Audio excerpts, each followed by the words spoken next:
This is a stimulus update and daily news report. Got some big news to share with you. Promises were made, but promises not fully kept. So the $2,400 Social Security boost, as well as student loan forgiveness, and a few other promises that Bernie Sanders has pushed Biden on, looks like they are not fully coming to fruition until a few days before the deadline. August 31st is the last day that the student loan forgiveness, or actually student loan pause, could be done. I'll give you the latest on what's going on with that. There are $500 monthly checks that are going out. The deadline is coming up soon in just 7 days. And when it comes to the economy and what's going on, there's a totally different perspective coming from the Republicans. And 59% of Americans think that student loans being forgiven will actually cause more inflation.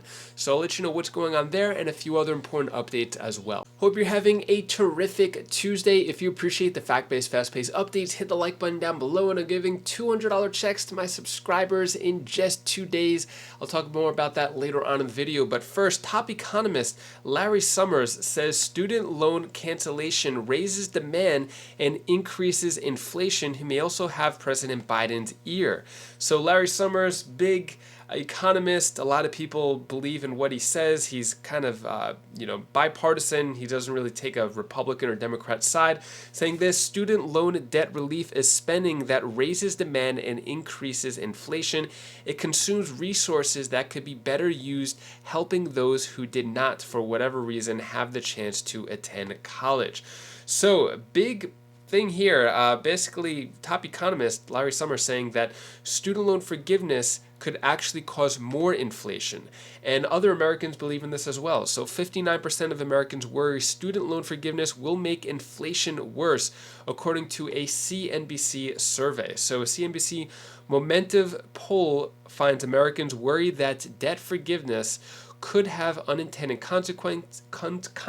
Some borrowers say that they would not change their spending habits if their college debt or portion of it is canceled, and respondents were mixed on whether student loan debt should be forgiven. So, according to a lot of your comments, it looks like you're not really a fan of student loan forgiveness. Personally, I don't have any student loans, and I'm really curious what you think about that. But it was promised by President Biden. But now that with this new news coming out that student loan forgiveness could cause more inflation, President Biden may go back on his decision, go back on his promise, and that may not look good for President Biden as well as Democrats. Speaking of promises made, Bernie Sanders presses Joe Biden on $2,000 stimulus check, saying promises must be kept. This was from a long time ago, but promises must be kept. And I mean, should there be the $2,000 stimulus checks? Should that still be going on right now? Will that help out with inflation, with the potential recession about to happen, or the recession that we're in?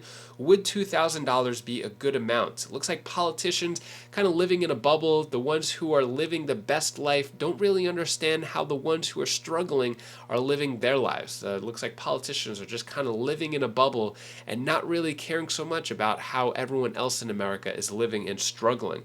When it comes to other promises that were made, President Biden also promised this.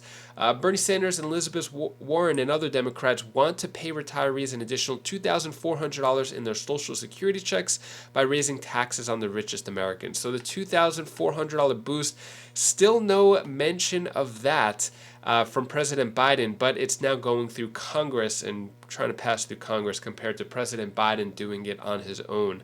When it comes to other stimulus news, Stimulus 2022 deadline to apply for $500 monthly direct check payments in just 7 days. So this is going on in Evanston, Illinois, and they will be giving out $500 every month for a year.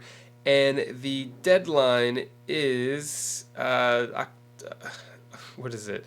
A deadline is August 31st, I believe. Yeah. So those $500 monthly payments in Evanston, Illinois.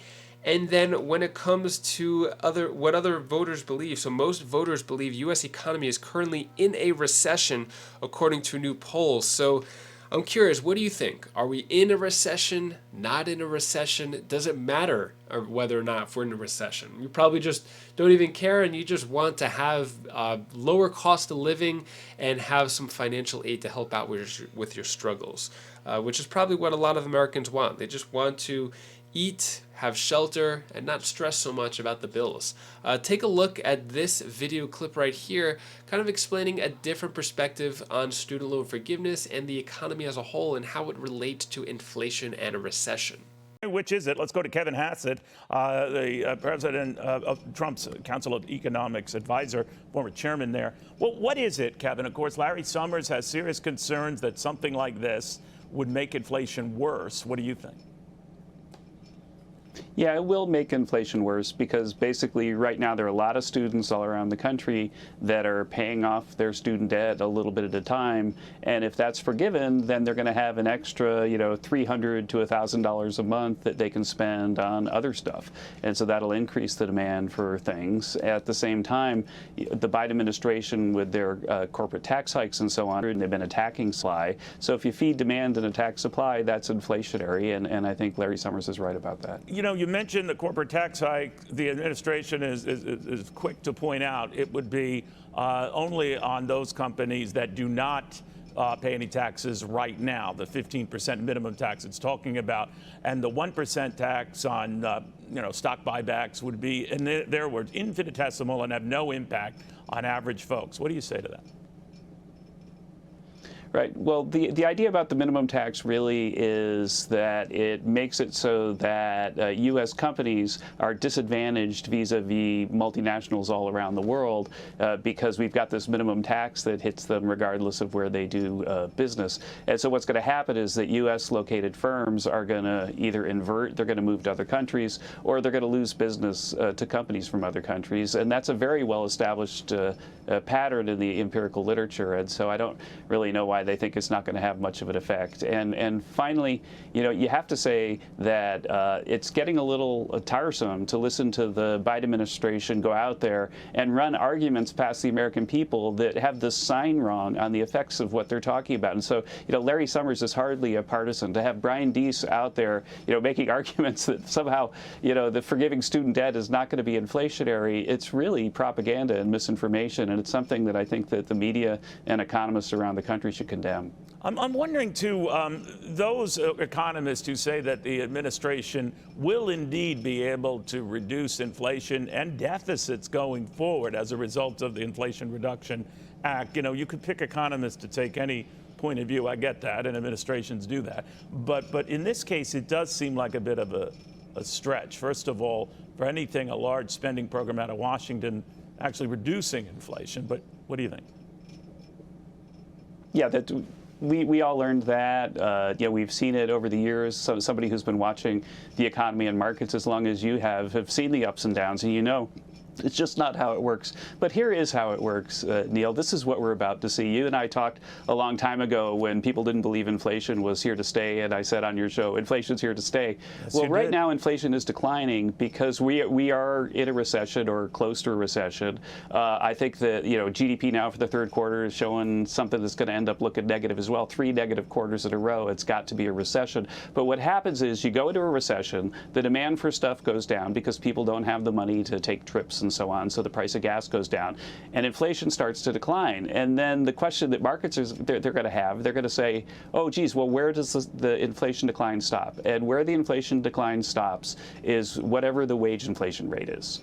Okay, and so right now the wage inflation rate is 5-6%, and so inflation is going to decline over the next 6 months to 5 or 6%. You can come back and play the clip. I promise you this is what's going to happen. While it's going down, the administration is going to say, hey, our inflation reduction thing worked, but we're going to get stuck at 5 or 6%, and the way you go below that is with a big increase in unemployment. And so we're in the second stage of this recession where inflation declines to the wage inflation rate, and the third stage is going to be when wage inflation starts to decline because unemployment is so high. So that's where we really are. With all the spin and everything else, it can be easy to lose track of the simple facts of that. That's the story. That's where we are. What are your thoughts on that? Do you agree, disagree? And that is all the news that I have for you today to hopefully brighten your day a bit. Here's my daughter Bella's tip of the day. Hi guys, this is Bella. This is the tip of the day. And what I was gonna say is just enjoy the moments right now. Don't be like maybe. Don't be like maybe I'm not good for this. Just do it. something, if you want to do it, then you can. Because it's just a one-time thing, because you should always do something now than always later, because then it might not be the right time and it might not be the right ending. You might have like people or like. Thank you so much for watching. Appreciate all of your support. If you like how I get straight to the point, show you the news sources, show you the video clips, and get right to it, hit the like button, subscribe to the channel for more straight to the point updates like this. Don't forget, I'm giving out $200 checks just a couple of days. Details of how you could sign up down in the description below. I will be picking the winners on the 25th. Just blanked out for a second, but yeah. Hopefully you have a great rest of your day. If you want to check out any of my other videos on my other channels, you can click right up here, and I'll see you in the next video. Take care, be safe. Thank you for watching.